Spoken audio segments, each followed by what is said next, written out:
Hello everyone, good evening to all of you. आज हम लोग आयनिक इक्विलिब्रियम का ये टॉपिक पढ़ने चल रहे हैं, डिटर्मिनेशन ऑफ पीएच। और उसमें दो मेथड हैं आपके, एक इलेक्ट्रोमेट्रिक मेथड है, एक है कोलरीमेट्रिक मेथड। तो आपके जो सिलेबस में है ये इलेक्ट्रोमेट्रिक मेथड है, ठीक है। और आप कुछ आज नया देख रहे होंगे कि जो ये मैं टी शर्ट पहना हूँ ये आपके ही बैचमेट और बोल सकते हो फेवरेट स्टूडेंट या कुछ स्टूडेंट मिलके ये गिफ्ट दिए थे। और आने वाले समय में आप समझ लीजिए जो ये टी शर्ट है, ऐसे ही टी शर्ट में मैं आपको लेक्चर कराऊंगा जिसमें लिखा रहेगा रसायंस एकेडमी। अभी इसमें लोगो तो अच्छा नहीं है, लेकिन अभी जब यहाँ हम लोग इसका वो करेंगे, जैसे होता है ना प्रचार करते हैं, तो प्रचार करने के लिए कुछ लोग बाहर ही आएंगे। बाहर ही क्या मतलब, टीचर्स रहेंगे, वो लोग साथ में इस टी शर्ट का चाहे आप बोल सकते हो इनाग्रेशन करेंगे। टी शर्ट हम लोग अलग अलग मतलब टीचर रहेंगे, सब लोग एक साथ फ़ोटो सेशन होगा और हम लोग लॉन्च करेंगे टी शर्ट को, ठीक है। तो अभी आप देख सकते हैं यहाँ पे लिखा होगा पीछे रसायंस एकेडमी। आने वाले समय में देखिएगा रहेगा। तो यहाँ पे देखिए इलेक्ट्रोमेट्रिक मेथड है पहला, और दूसरा है कोलरीमेट्रिक मेथड। इलेक्ट्रोमेट्रिक मेथड आपका 2.5 नंबर का क्वेश्चन आता है आपके पेपर में। पहला ये दिया रहता है, दूसरा आपको एक न्यूमेरिकल दिया रहता है, या फिर आपको दे दिया रहता है पीएच मीटर क्या होता है और एक न्यूमेरिकल दिया रहता है, या फिर कभी कभी आपको दे दिया रहता है हेंडरसन इक्वेशन क्या होता है, या बफर सॉल्यूशन आपसे बोल देता है, हेंडरसन इक्वेशन निकालने के लिए दे देता है। कभी कभी ये आयनिक इक्विलिब्रियम 5 नंबर में आता है, कभी कभी 10 नंबर में आता है। तो बिल्कुल उसके लिए परेशान ना होइए, इस टॉपिक को, इस चैप्टर को अच्छे से पढ़ के जाइएगा। देखिए इलेक्ट्रोमेट्रिक मेथड में होता क्या है, यहाँ पे ये ऑपरेटर्स जो दिए हैं इनके नाम और क्या क्या इसमें रखा हुआ है। जैसे ये आपका ये लगा हुआ है प्रोब, ये स्पेशल इलेक्ट्रोड होता है। ये दूसरा क्या है, स्टैंडर्ड इलेक्ट्रोड, इसको क्या बोलते हैं, पोटेंशियल बोलते हैं। और ये पीएच रीडर है, इसी में पता चलेगा कि हम लोग का पीएच कितना आ रहा है।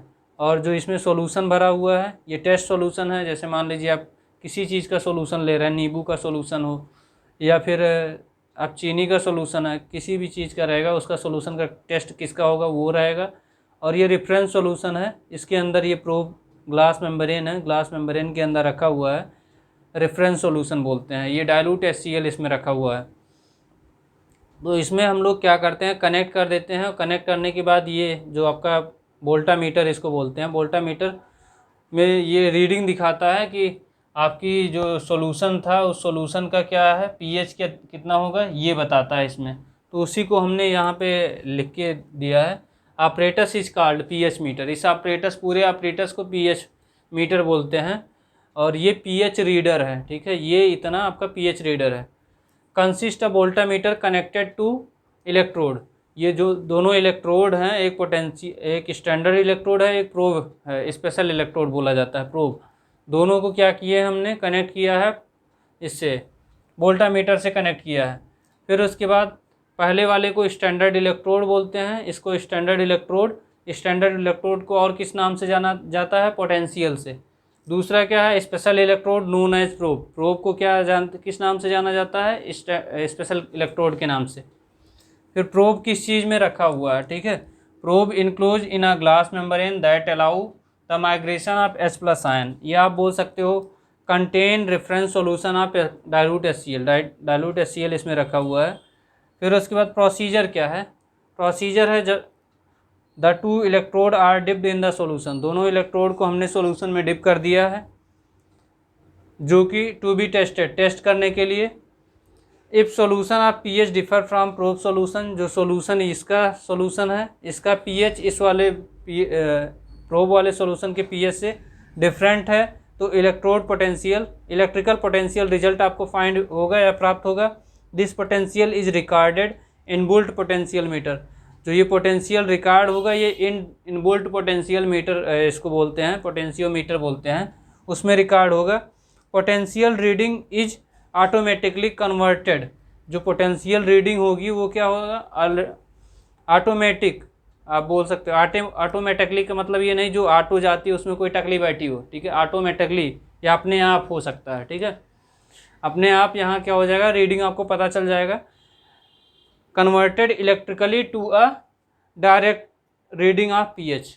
डायरेक्ट रीडिंग यहाँ पे जैसे आपको दे दिया 5.6 आ गया, तो आप क्या बताएंगे वो सोल्यूशन क्या है, एसिडिक सोल्यूशन है। या मान लीजिए 8.5 आ गया, तो सोल्यूशन क्या हो जाएगा, बेसिक सोल्यूशन हो जाएगा। तो इससे क्या हम लोग पता कर रहे हैं, इलेक्ट्रोमेट्रिक मेथड से ये पता चल रहा है कि कोई भी सोल्यूशन का पीएच क्या हो सकता है, एसिडिक हो सकता है, बेसिक हो सकता है, ये पता करते हैं। तो इसको जल्दी से नोट कर लीजिए। इसके बाद आपका है कोलरीमेट्रिक मेथड, ये आपके सिलेबस में नहीं है लेकिन इसके बारे में थोड़ा सा मैं बता दूंगा आपको, जल्दी इसको नोट कर लीजिए।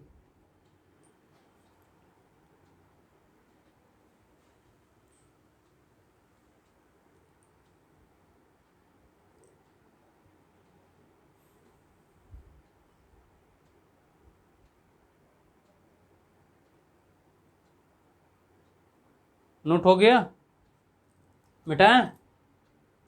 अगर नहीं नोट हुआ करे तो आप स्क्रीनशॉट लेके रख लिया करिए।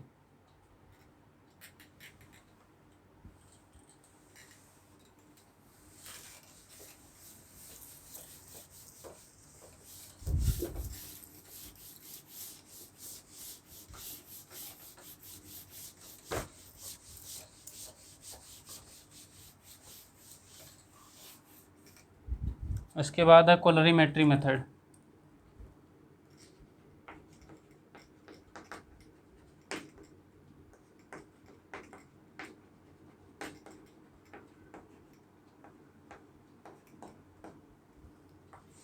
कोलरीमेट्रिक मेथड, इसमें क्या करेंगे हम लोग, कोलरीमेट्रिक पेपर ले लेंगे और उसको वाटर में डिप करेंगे। तो इसमें लिखिएगा take the colorimetric paper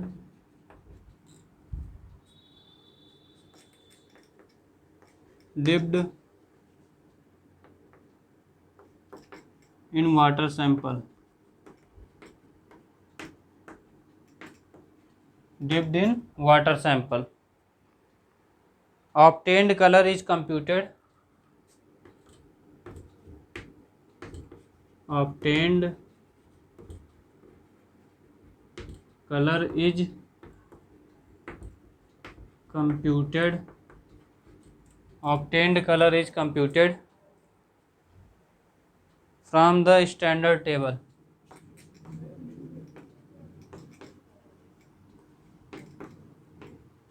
from the standard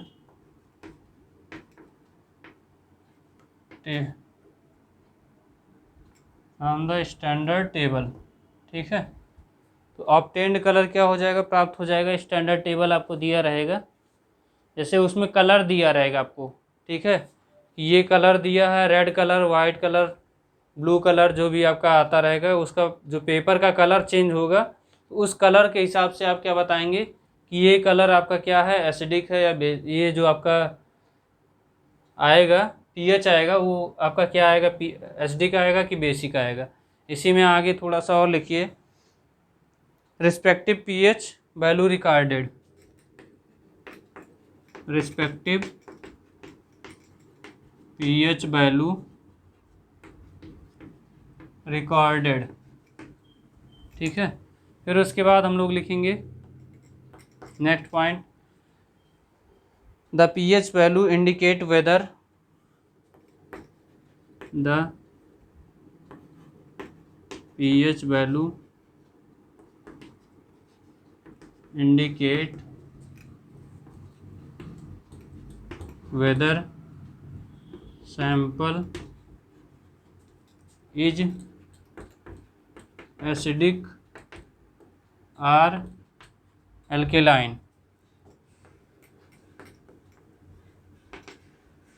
यहाँ से क्या पता चलेगा कि आपका जो पीएच वैल्यू है वो एल्केलाइन है, या आप बोल सकते हो बेसिक है, या आपका एसिडिक है। ठीक है, तो इसको जल्दी से नोट कर लीजिए। फिर इसके बाद एप्लीकेशन आप पीएच, पीएच का एप्लीकेशन कहाँ कहाँ, इसका यूज क्या है, उसको हम लोग पढ़ते हैं। इसको जल्दी से नोट कर लीजिए।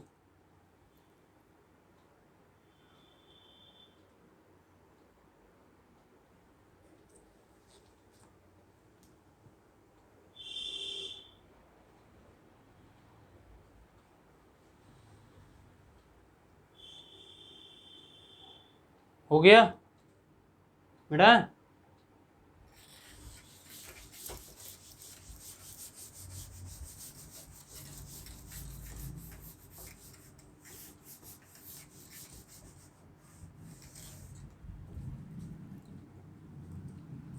Application of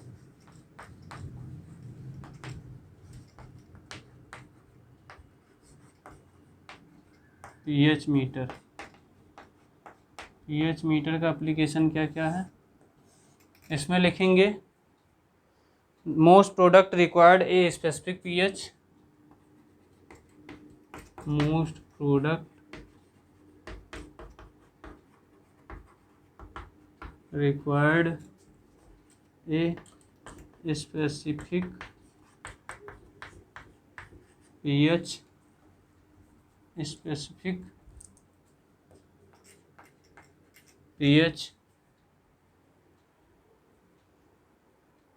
for activity or stability, for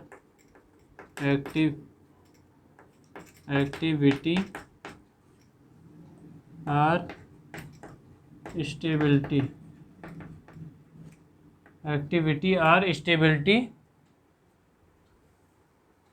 especially in food,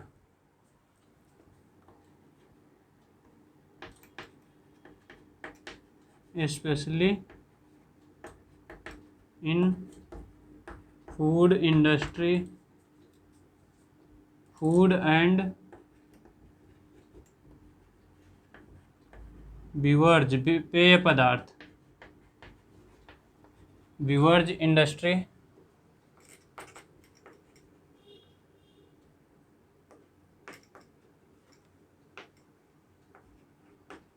cosmetic industry,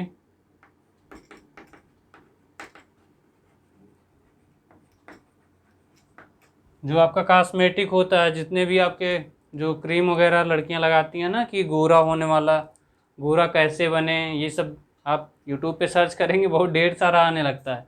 तो उसमें क्या होता है कि उसका भी पीएच एक मेंटेन किया रहता है, नहीं तो अगर पीएच अगर उसकी वैल्यू बढ़ा देंगे तो लड़कियों की जो एसिड की मात्रा उसमें बढ़ा देंगे तो दिक्कत हो जाएगी। चेहरा जैसे कुछ आप एक उसको देखते होंगे, मैं देखता हूँ कुछ लड़कियाँ लगा के घूमती रहती हैं, एक स्किन लाइट करके आता है, ठीक है, तो उसमें उसकी मात्रा ज़्यादा रहती है, वो सूर्य की रोशनी पाते ही इतना ज़्यादा वो रिएक्ट कर जाता है कि चेहरा पे यहाँ ऐसे चकत्ता चकत्ता आ जाता है, ठीक है। तो वो चीज़ ध्यान दीजिएगा, क्रीम ऐसा मत यूज करिए जो आपके चेहरे को नुकसान करता हो, ठीक है। भगवान ने जैसा बनाया वो बहुत अच्छा बनाया, उसमें चेंज करने का प्रयास करेंगे तो आप समझ लीजिए चेहरा खराब ही होगा। अब ये नहीं मैं कह रहा हूँ जो लोग लगाते हैं लगाना छोड़ दें, लगाइए, कोई मना नहीं कर रहा है, ठीक है। ये cosmetic industry and pharmaceutical industry and दवा वाले क्षेत्र में, दवा वाला जितनी भी दवाएं बनती हैं तो उसका भी पीएच वैल्यू देख लिया जाता है कि हाँ इसका वैल्यू कितना होना चाहिए। तो फार्मास्यूटिकल, CEUTI, फार्मास्यूटिकल इंडस्ट्री, ठीक है। फिर उसके बाद पॉइंट 2, सेकेंड पॉइंट क्या हो जाएगा, सेकेंड पॉइंट में लिखेंगे pH meter is very crucial, pH meter is very crucial या आवश्यक बोल सकते हो,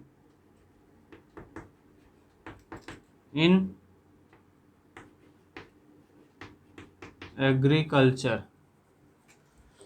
इन क्या हो जाएगा, agriculture industry,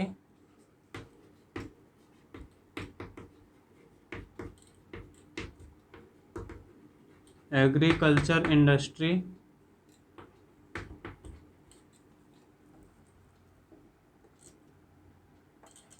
for soil evaluation,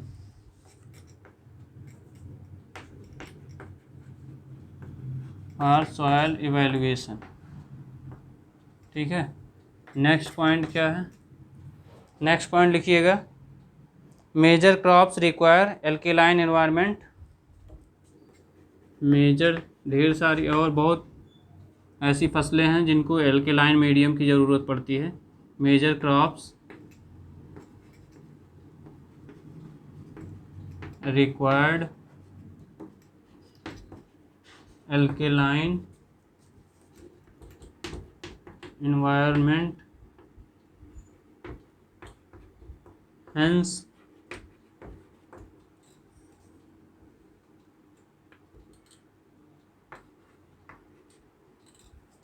hence pH meter become necessary, hence pH meter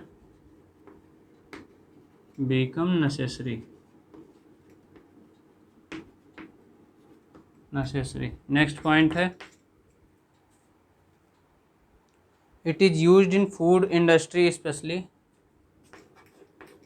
it is used in food industry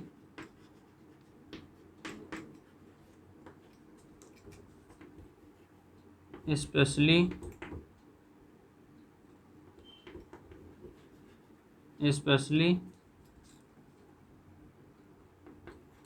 dairy product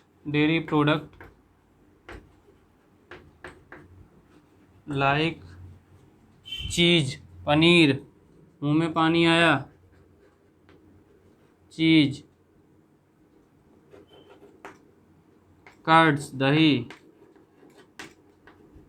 yoghurts, मक्खन, ठीक है, etc.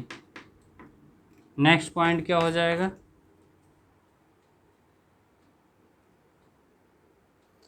it becomes mandatory for chemical and pharmaceutical industry, it become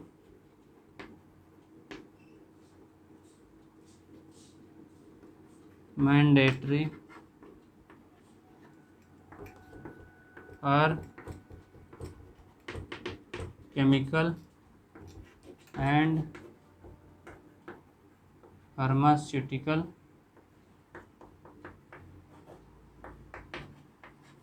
industry, ठीक है। Next point है आपका, it becomes a significant factor, it becomes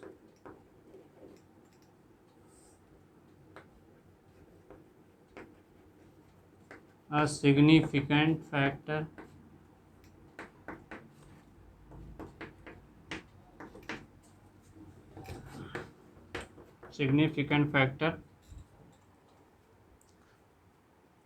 in the production of detergent, in the production of detergents. Next point है, pH level monitoring, pH level monitoring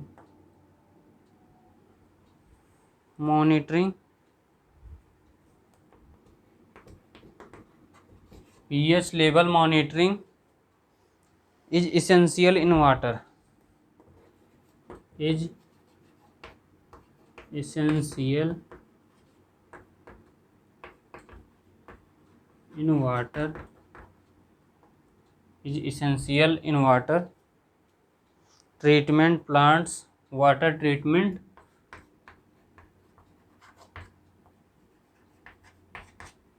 plants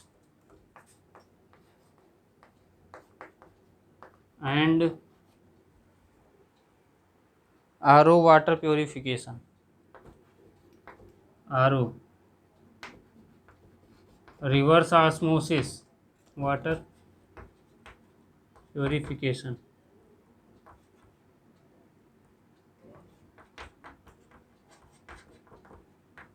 ठीक है। तो ये इसका एप्लीकेशन था पीएच मीटर का। देखिए जैसे आपको इतना ढेर सारा पॉइंट लिखाया हूँ, आप कम से कम 4-5 पॉइंट तो लिख के आएंगे ही, ठीक है। अगर जैसे इतना पूरा तो नहीं लिख पाएंगे, लेकिन कुछ तो लिख के आएंगे। और कुछ गर्ल्स ऐसी हैं जो, या कुछ बॉयज़ भी ऐसे हैं जो आप जितना बोल देंगे डिक्टो वही पूरा छाप के आते हैं। तो उनकी कैपेसिटी होती है रटने की या याद करने की, कोई भी चीज़ याद करने का। तो आप भी कर सकते हैं, कोई बहुत बड़ी बात नहीं है। बस 2 बार पढ़ेंगे, 2 बार पढ़ने के बाद आपको चीज़ें वैसे ही याद आएंगी। और एक बार 2 बार पढ़ लिए, 1 बार लिख दिए, आप पेपर में सीधे लिख के आएंगे, ठीक है। तो इसको जल्दी से नोट कर लीजिए। इसके बाद हम लोग न्यूमेरिकल लगा लेते हैं, पीएच मीटर का जो न्यूमेरिकल है उसको लगाते हैं। जल्दी से नोट करिए।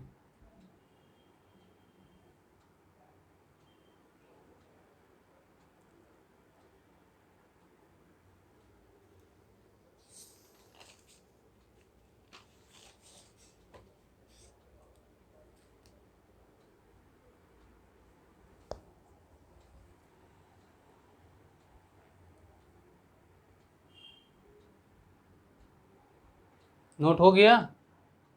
अरे बोल भी दिया करो, एक बार इसको समझा दे फिर से। रुको देखो, application of pH meter, most product required a specific pH for activity या स्टेबिलिटी स्पेशली। इसका क्या यूज होता है? फूड में, या आप बोलते हैं भोजन में। जैसे आपको सबका पीएच जो पैकेट पैक होके आता है, आपका देखते होंगे मार्केट में आपको दिखता होगा, तो उसमें पीएच लिखा रहता है। या बिवर्ज इंडस्ट्री, या आप बोलते हैं पेय पदार्थ, पेय पदार्थों में, या कॉस्मेटिक इंडस्ट्री, ये तो लड़कियां बहुत अच्छे से जानती हैं। एंड फार्मास्यूटिकल इंडस्ट्री, फार्मास्यूटिकल में ये दवाइयों में भी इसका पीएच स्केल नाप के कि किसका पीएच कितना होना चाहिए, इस दवा में इतनी होनी चाहिए, वो सब टेस्ट करके ही उसको पैक किया जाता है। PH meter is very crucial in agriculture industry for soil evaluation. जैसे कहीं कहीं होता है मिट्टी वहाँ बहुत ज़्यादा उपजाऊ नहीं होती, तो वहाँ चेक किया जाता है कि ये मिट्टी मतलब इसमें एसिडिक की ज़रूरत है या बेसिक नेचर का, या आप बोला जाता है अल्कलाइन नेचर का इसको ज़रूरत है, तो वहाँ पे टेस्ट किया जाता है। टेस्ट करने के बाद वहाँ चेक किया जाता है कि हाँ यहाँ पे कौन सी जो फसल है यहाँ उपजाऊ है, तो वो चेक करने के लिए हम लोग क्या करते हैं, पीएच मीटर का उपयोग करते हैं। फिर उसके बाद यहाँ नेक्स्ट है major crops require alkaline environment, hence pH meter become necessary. देखिए यहाँ पे अभी हम वही बात ही कर रहे थे, मेजर क्रॉप्स, बहुत सी ऐसी फसल हैं जिनको एल्केलाइन मीडियम या बेसिक नेचर ही पसंद, मतलब बेसिक नेचर की ही इन्वायरमेंट की ज़रूरत पड़ती है, तो वहाँ पे क्या हो जाएगा, पीएच मीटर बहुत आवश्यक हो जाएगा। इसलिए क्योंकि अगर आपको पता नहीं रहेगा कि यहाँ का पीएच कितना है, और जैसे आप इलाहाबाद का पीएच देख लीजिए और आप दिल्ली का पीएच देख लीजिए, दिल्ली की जो ज़मीन है वहाँ की पीएच देख लीजिए और इलाहाबाद की देख लीजिए, तो बहुत ज़्यादा डिफरेंट है। क्योंकि दिल्ली की ज़मीन पे आप देखते होंगे कोई खेती नहीं, बहुत रेयर केस में कहीं छोटा मोटा होता होगा, और यहाँ इलाहाबाद के खेत में देख लीजिए जो प्रयागराज से जुड़े हुए हैं, या आप करछना साइड चले जाइए, सोरावन साइड चले जाइए, तो ये सब जितने भी आपके हैं यहाँ सब बहुत अच्छी खेती हो जाती है। या प्रतापगढ़ चले जाइए, या हमारे अयोध्या में आ जाइए, अयोध्या में आपको बढ़िया ठीक ठाक खेती हो जाती है वहाँ पे भी। ठीक है, तो इसको जल्दी से नोट कर लीजिए। इसके बाद हम लोग नेक्स्ट न्यूमेरिकल लगाते हैं, और इसमें ये भी देख लीजिए, जैसे it is use food industry specially dairy product. Dairy product में आप देख लीजिए, डेयरी प्रोडक्ट में कौन कौन से आते हैं, चीज़, पनीर, कर्ड्स, ये दही हो गया, योगर्ट्स, मक्खन, ये सब भी इंडस्ट्री में यूज आते हैं। फिर उसके बाद it become mandatory for chemical and pharmaceutical, chemical और फार्मास्यूटिकल में भी यूज होगा, क्योंकि सभी केमिकल का पीएच नापा जाता है कि ना, कि ये हमारा जो एसिड है इसका पीएच कितना होना चाहिए, ये बेस है इसका कितना होना चाहिए। ठीक है, तो वो सब यूज किया जाता है।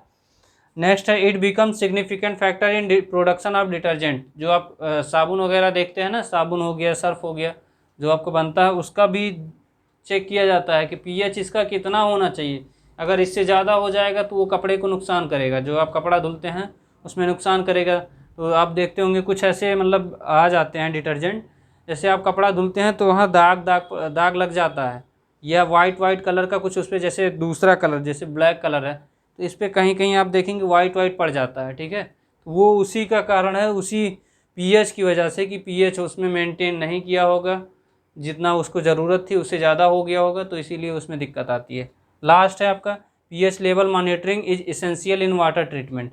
वाटर ट्रीटमेंट में भी जैसे आप आरओ वाला पानी सब लोग लगभग इस समय तो जितने लोग हैं लगभग सब पीते हैं, जो गांव से बिलोंग मतलब जिनका गांव में होगा, मेरा भी गांव में घर है, तो वहाँ हम लोग आरओ की ज़रूरत नहीं पड़ती, पानी वहाँ पे इतना साफ़ आता है। 110 120 फीट पे अगर उसका बोरिंग हुआ रहेगा तो कोई दिक्कत ही नहीं होगी। यहाँ सब तो दिक्कत है। इसके बाद इसको नोट कर लिए होंगे, मैं मिटा दे रहा हूँ और न्यूमेरिकल पे आते हैं हम लोग।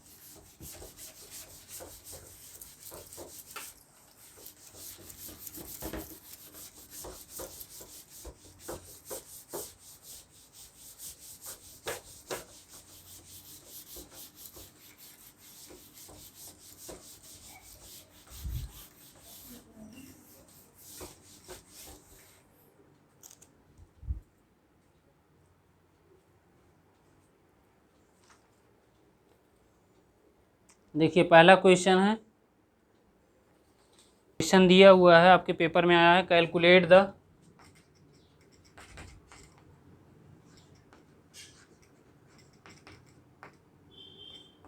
The pH value of following. यहाँ पे क्या हो जाएगा, जैसे दिया है क्वेश्चन दिया 0. फर्स्ट दिया है 0.001 दिया है और MnSCl, और दूसरा क्या दिया है आपको, दूसरा दिया है 0.001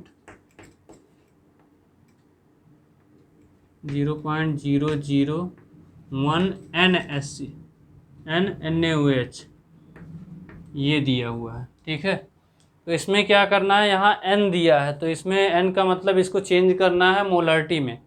तो मोलरिटी पहले इसको हम लोग सॉल्व कर लेते हैं। तो इसको आप क्या लिख सकते हो, 10⁻³ लिख सकते हो।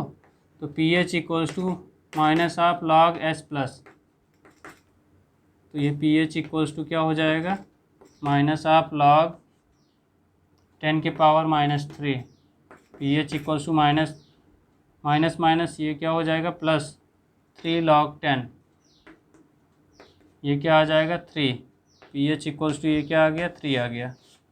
दूसरा क्या है 0.0, अब इसको पहले नॉर्मलिटी है, नॉर्मलिटी को आप चेंज करेंगे मोलरिटी में। तो नॉर्मलिटी इक्वल्स टू आपको सॉल्यूशन में पढ़ाया गया है। सॉल्यूशन जो लोग नहीं पढ़े हैं जाके सॉल्यूशन का प्लेलिस्ट वहीं पड़ा हुआ है, आप देख लीजिए, उसमें आप देख लेंगे, या मैं इसी वीडियो के डिस्क्रिप्शन में डाल दूंगा प्लेलिस्ट उसका सॉल्यूशन वाला, तो वहाँ से आप देख लीजिएगा। नॉर्मलिटी हो गया, normality equals to molarity into valency, या इसी को आप एक्स फैक्टर, वैलेंसी को ही एक्स फैक्टर भी लिखते हैं हम लोग, एक्स फैक्टर। तो यहाँ पे क्या हो जाएगा, नॉर्मलिटी आपको मोलरिटी निकालना है, molarity equals to normality upon valency हो जाएगा। अब यहाँ पे NaOH दिया है, अगर यहाँ पे NaOH की जगह पे BaOH दिया होता, BaOH का होल ट्वाइस, तो वहाँ वैलेंसी जब 2 हो जाता तो 2 से डिवाइड कर देते। यहाँ पे NaOH दिया है तो Na plus plus OH minus. मैं आपको जब वो चैप्टर पढ़ा रहा था, क्या नाम है, ऑक्सीडेशन रिडक्शन, तो मैं आपको ये चीज़ भी बताया था कि जब भी वो आयंस के फॉर्म में टूटेगा तो उसकी जो बैलेंसी होगी वो चार्ज के बराबर हो जाएगा। तो यहाँ पे क्या हो जाएगा 0.001 अपान 1 हो जाएगा, तो ये आ गया 0.001, ये मोलरिटी आ गया, ये m हो जाएगा, यहाँ पे मोलरिटी आया। ठीक है, अब इसको हम लोग क्या करेंगे, अब ये मोलरिटी फॉर्म में आ गया है। अब आप लिखेंगे pH इक्वल्स टू, यहाँ देखिए pH नहीं, यहाँ पे OH दिया है तो यहाँ POH लिखेंगे, POH equals to minus of log OH, तो ये क्या आ जाएगा, माइनस ऑफ log 10⁻³ तो ये आ गया प्लस 3 log 10। ठीक है, ये POH इक्वल्स टू क्या आ गया 3 आ गया। अब आपको पता है pH plus POH equals to 14 होता है, तो pH निकालना है आपको, तो 14 माइनस POH कर देंगे तो ये 3 आ जाएगा, pH इक्वल्स टू क्या आ जाएगा 11 आ जाएगा। ठीक है, तो यहाँ से ये क्या पता चल रहा है, यहाँ से ये पता चल रहा है ना कि इसका मतलब ये बेसिक है। जो रेंज में बताया था ना आपको कि एसिडिक और बेसिक वाला रेंज, तो ये क्या है 7 से अधिक है, तो इसका मतलब ये बेसिक तो है ही। ठीक है, तो ये क्वेश्चन नोट कर लीजिए, फिर इसके बाद हम लोग क्वेश्चन सॉल्व करेंगे मिक्सचर का। जैसे मान लीजिए आपको 2 एसिड दे दिया गया या 2 बेस दे दिया गया, या फिर 2 स्ट्रॉन्ग एसिड, एक स्ट्रॉन्ग एसिड एक स्ट्रॉन्ग बेस दिया गया, उसका न्यूमेरिकल कैसे लगाते हैं, क्योंकि वो पेपर में बहुत पूछता है। इसको जल्दी से नोट करिए, फिर हम लोग आगे बढ़ते हैं। जल्दी नोट करिए।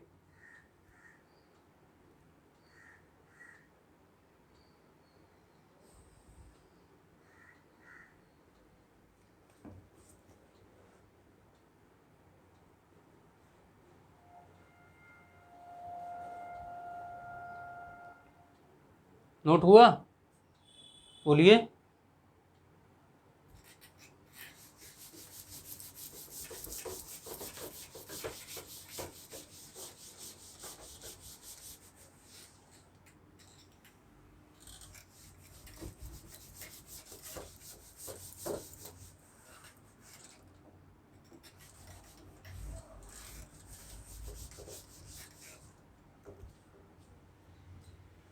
इसमें लिखेंगे pH ऑफ मिक्सचर ऑफ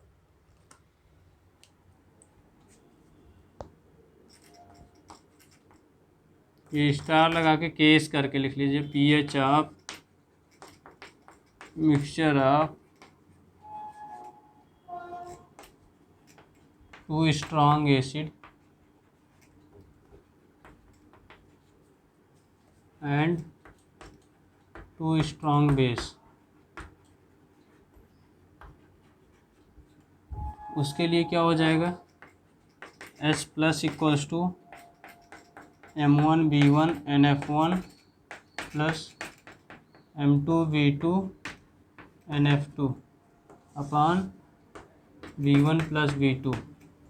दूसरा क्या हो जाएगा, OH माइनस के लिए M1B1NF1 और M2B2NF2 हो जाएगा इसमें, प्लस M2B2NF2 अपान B1 प्लस B2। अब यहाँ पे देखिए M1B1NF1 प्लस M2B2NF2 में क्या हो जाएगा, यहाँ देखिए M1B1, अब यहाँ पे क्या है, M1 क्या है और B1 क्या है, या आप ऐसे लिख सकते हैं M1 M2 B1 B2 NF1 NF2। M1 क्या है, मोलरिटी ऑफ फर्स्ट एसिड, या बेस यहाँ भी कर दीजिए, एसिड या बेस। अगर बेस होगा तो बेस हो जाएगा, मान लीजिए यहाँ बेस है, OH वाले में बेस होगा तो बेस हो जाएगा, अगर एसिड है तो एसिड हो जाएगा। मोलरिटी ऑफ सेकेंड एसिड या बेस हो जाएगा। V1 क्या है, volume of first acid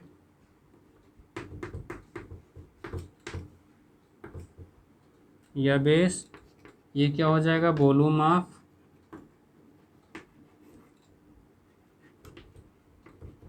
second acid या बेस हो जाएगा। NF1 क्या हो जाएगा, N factor of first acid या बेस हो जाएगा, N factor of second acid या बेस हो जाएगा। ठीक है, तो ये क्या पता चला, M1 मोलरिटी, ये M1 क्या है, molarity of first acid and base, या चाहे एसिड के केस में होगा तो बेस, एसिड के केस में होगा तो एसिड, बेस के केस में होगा तो बेस। ऐसे M2 क्या है, मोलरिटी ऑफ सेकेंड एसिड या बेस। B1 क्या है, वॉल्यूम ऑफ फर्स्ट एसिड या बेस। B2 क्या है, वॉल्यूम ऑफ सेकेंड एसिड या बेस। NF1 क्या है, N factor of first acid या बेस। NF2 क्या है, N factor of second acid या बेस। ठीक है, तो इसको आप जल्दी से नोट कर लीजिए, फिर इसका न्यूमेरिकल एक लगवा दे रहा हूँ, फिर एक और भी मिक्सचर है उसको करा के फिर ये लेक्चर यहीं पे ही ख़त्म करते हैं। नोट कर लीजिए जल्दी से, न्यूमेरिकल बिल्कुल मिस मत करिएगा, क्योंकि न्यूमेरिकल वाला आपके पेपर में कम से कम 22 नंबर का न्यूमेरिकल आता है। 50 में से अगर आप 22 माइनस कर देंगे, सीधे आधा आ गया। अब ज़रूरी नहीं है कि आप थियरी में पूरा पा ही जाएँ, थियरी में आप लोग पेपर में देख लिए हैं अदर सब्जेक्ट में आपको कैसे मिला है, तो वैसे ही रहेगा, आप करके आएंगे पूरा, थियरी करके आ जाएंगे, 50 करके आएंगे, 25 मिलेगा, क्योंकि आप एग्जैक्टली वो नहीं लिखते हैं जो सुनना चाहते हैं, वो जानना चाहते हैं। ठीक है, नोट कर लीजिए इसको जल्दी से।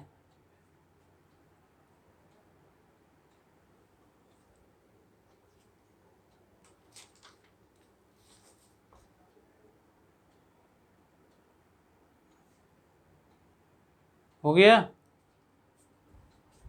अब इसका न्यूमेरिकल देख लीजिए, न्यूमेरिकल नीचे ही करा दे रहा हूँ। जैसे दिया हुआ है आपको क्वेश्चन में, क्वेश्चन दिया है आपको, find pH of pH of 50 ml of m/5 SCl, m/5 SCl and 50 ml of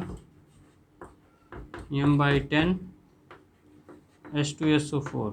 ठीक है, तो यहाँ पे आप क्या काम करेंगे, पहले इसका एन फैक्टर निकाल लीजिए। एन फैक्टर का मतलब आयन में तोड़ दीजिए। HCl है तो आप लिख सकते हैं H plus plus Cl minus, तो NF1 की वैल्यू क्या हो जाएगी, 1 हो जाएगी। H2SO4 है, इसको तोड़ोगे तो क्या बनेगा, 2H plus plus SO4 2 minus. ठीक है, तो यहाँ पे NF2 की वैल्यू क्या हो जाएगी, 2 हो जाएगी। आप वैल्यू पुट कर दीजिए ये फार्मूले में, जैसे H प्लस है।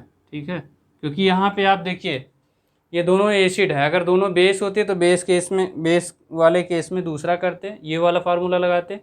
एसिड है तो एसिड वाले के लिए ये फार्मूला लगाएंगे। तो यहाँ पे क्या हो जाएगा, H plus equals to M1V1। M1 क्या दिया है आपको, 1/5 इंटू वॉल्यूम कितना दिया है 50 ml इंटू 1, एन फैक्टर कितना है 1 है, प्लस 1/10 इंटू 50 इंटू कितना है इसका एन फैक्टर 2, अपान क्या हो जाएगा 50 प्लस 50।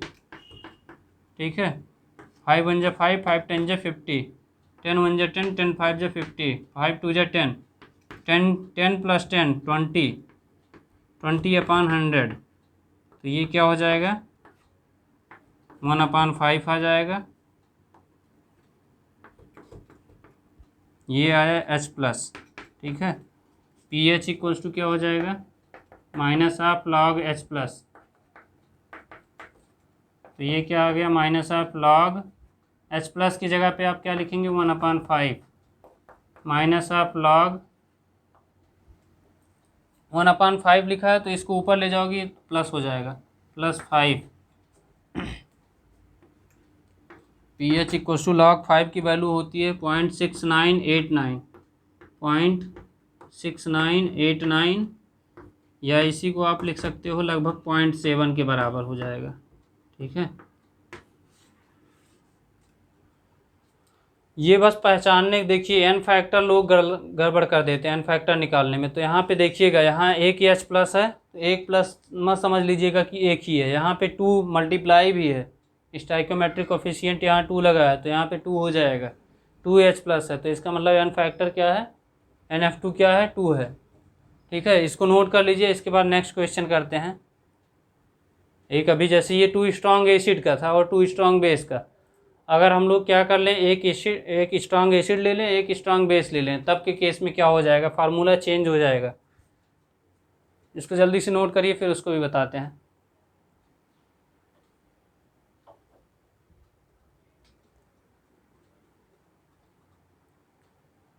हो गया,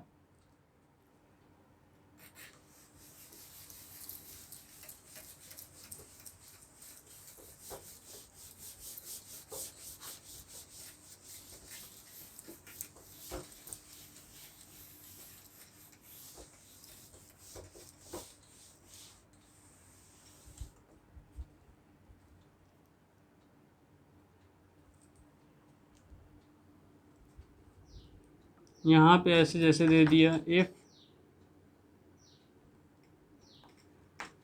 वन स्ट्रॉन्ग एसिड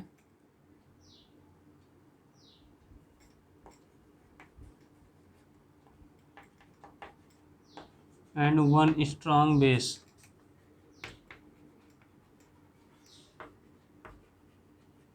जब ये दिया हो तब क्या हो जाएगा, one strong acid one strong base हो जाएगा।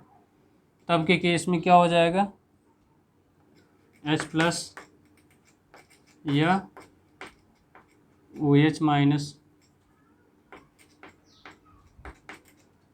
इक्वल्स टू क्या हो जाएगा, mod of M1V1 NF1 minus M2V2 NF2 upon V1 plus V2। ठीक है, बाकी वही चीज़ें हैं। यहाँ M1 क्या है, molarity of first acid, B1 क्या है, molar volume of first acid, NF1 क्या है, N factor of first acid. यहाँ M2 क्या है, molarity of second acid, B2 क्या है, volume of second acid, NF2 क्या है, N factor of second acid. तो इसको मैं बता दिया हूँ। एक क्वेश्चन इसी पे कर लेते हैं। क्वेश्चन दिया हुआ है आपको, find pH 75 ml of HCl, 75 ml of HCl,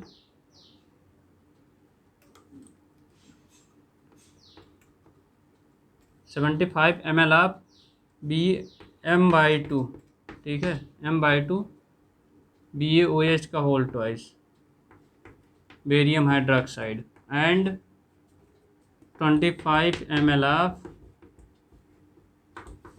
M/1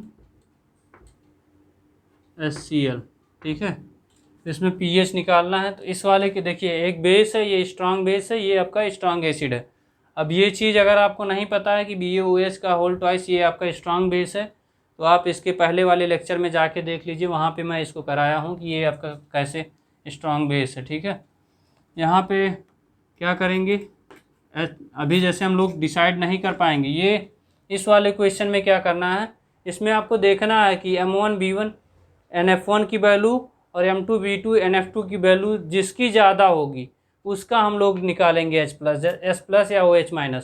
तो अगर ये फर्स्ट ये एसिड बेस की ज़्यादा होगी तो हम लोग OH लिखेंगे। अगर एसिड की वैल्यू ज़्यादा होगी, एसिड वाले की M1 B1 NF1 या M2 B2 NF2 की वैल्यू ज़्यादा होगी, तो क्या करेंगे, हम लोग एसिड वाला करेंगे। तो यहाँ पे ध्यान दीजिएगा, पहले हम लोग सॉल्व करते हैं। तो ये M1 ये क्या है, M1 हम लोग ये BaOH का होल ट्वाइस मान ले रहे हैं, ये वैल्यू हम लोग BaOH का होल ट्वाइस मान रहे हैं। तो M1 ये M1 की जगह पे हम लोग क्या लिखेंगे, 1/2 इंटू B1 की वैल्यू 75 इंटू BaOH का होल ट्वाइस करोगे तो ये क्या आ जाएगा, Ba2 प्लस 2OH माइनस।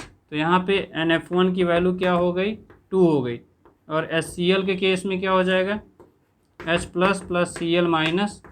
तो यहाँ पे क्या हो जाएगा, NF2 इक्वल्स टू क्या हो जाएगा, 1, ठीक है। यहाँ क्या आया, 2 माइनस 1 इंटू 25 इंटू 1 अपान 75 प्लस 25। तो ये क्या आ जाएगा, ये 2 से 2 ये कैंसिल हो जाएगा। ये आया क्या, 75 माइनस 25 अपान 100। अब यहाँ से आपको क्या पता चल रहा है, ये पहला वाला क्या था, 75 किसकी वैल्यू है, BaOH का होल ट्वाइस, और BaOH क्या है, बेस है। तो बेस के लिए आप क्या पुट करेंगे, ये पुट करेंगे। तो यहाँ पे आपका OH माइनस हो जाएगा, OH माइनस। तब तक आप मत पुट करिएगा जब तक यहाँ देख ना लीजिए कि यहाँ पे आपका किसकी वैल्यू ज़्यादा आ रहा है, BaOH का, या आप बोल सकते हैं बेस की वैल्यू ज़्यादा आ रही है या एसिड की वैल्यू ज़्यादा आ रही। तो जिसकी वैल्यू ज़्यादा आएगी उसको पुट करेंगे यहाँ पे। तो ये क्या आ जाएगा, 50/100। ये कैंसिल हो जाएगा, 1/2 आ जाएगा। OH माइनस इक्वल्स टू क्या आया, 1/2। अब इसको हम लोग क्या करेंगे, POH निकलेगा, POH equals to minus of log OH minus. ये minus of log OH minus की वैल्यू क्या हो जाएगी, 1/2। ये क्या, इसको प्लस करेंगे तो ये क्या आ जाएगा, 2 log 2। POH इक्वल्स टू क्या हो जाएगा, POH इक्वल्स टू क्या आ जाएगा, log 2 की वैल्यू क्या हो जाएगी, 0.3010, ठीक है। अब आपको पता है pH plus POH equals to क्या हो जाता है, 14। तो pH इक्वल्स टू क्या हो जाएगा, 14 माइनस 0.3010। तो ये आपका क्या आ जाएगा, 10.6090, ठीक है। 6090 हो जाएगा ना, 69 या 9 आ जाएगा, 6990। तो ये आपका क्या आया, pH आया। ठीक है, ये आपका पीएच आ गया है। इसके बाद नेक्स्ट लेक्चर में हम लोग मिलेंगे, और भी जो आपके इसके बाद भी और भी क्वेश्चन हैं, और फिर उसके बाद और टॉपिक भी हैं। अभी आपका बचा हुआ है एंडरसन इक्वेशन है, बफर सॉल्यूशन है, सॉल्वेबिलिटी प्रोडक्ट कैसे निकालते हैं, ये सब है आपके पेपर में आता है। तो आयनिक इक्विलिब्रियम से मान के चलिए कम से कम 12 से 15 नंबर तक 10 तो मिनिमम है, इसलिए क्योंकि सॉल्वेबिलिटी प्रोडक्ट कभी कभी क्या देता है, फर्स्ट क्वेश्चन में दे देता है, जहाँ पे सॉल्यूशन का क्वेश्चन पूछता है वहाँ पे दे देता है, तो 2.5 नंबर का वो हो गया, 2.5 नंबर वहाँ से आ गया। सॉल्वेबिलिटी प्रोडक्ट अलग से वहाँ पे शॉर्ट नोट्स में देता है, 5 नंबर हो गया, और 5 नंबर का यहाँ से आता है, 5 5 10 नंबर हो गया। कभी कभी यहाँ 10 नंबर अलग से आता है, ये वाला 10 नंबर का देगा, और 5 नंबर सॉल्वेबिलिटी, 2.5 नंबर सॉल्वेबिलिटी प्रोडक्ट, और 2.5 नंबर सॉल्वेबिलिटी प्रोडक्ट का क्वेश्चन नंबर फर्स्ट में देता है। आप पेपर उठा के देख लीजिएगा, जो आपका TE110 करके मैं कराया हूँ महा मैराथन, तो आप लोग देखिए इसको, अगर पहले नोट कर लीजिए, फिर मैं एक चीज़ बता दे रहा हूँ आपको, जल्दी से नोट करिए।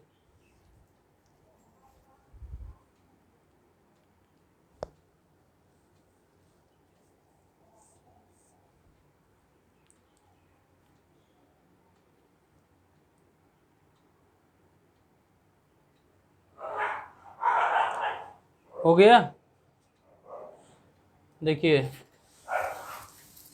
मैं आपको कुछ बता दे रहा हूँ, पेपर सॉल्व कराया हूँ, 3 पेपर कराया हूँ, बाकी 3 पेपर आपको बस इधर ही, जैसे ये चैप्टर ख़त्म होता है, एक पेपर अभी, फिर कुछ टॉपिक कराते रहेंगे, फिर 2 पेपर आपके, जैसे पेपर आपका 3 तारीख को है, ठीक है, तो एक की शाम को एक पेपर, और एक पेपर आपका 2 की शाम को, ये 2 पेपर आपको कराएंगे, और जिससे आपको फ़ायदा बहुत मिलेगा। आप पेपर ज़रूर देख के जाइएगा। तो 3 पेपर ऑलरेडी पड़ा हुआ है। फर्स्ट है मैराथन के नाम से, सेकंड है महा मैराथन,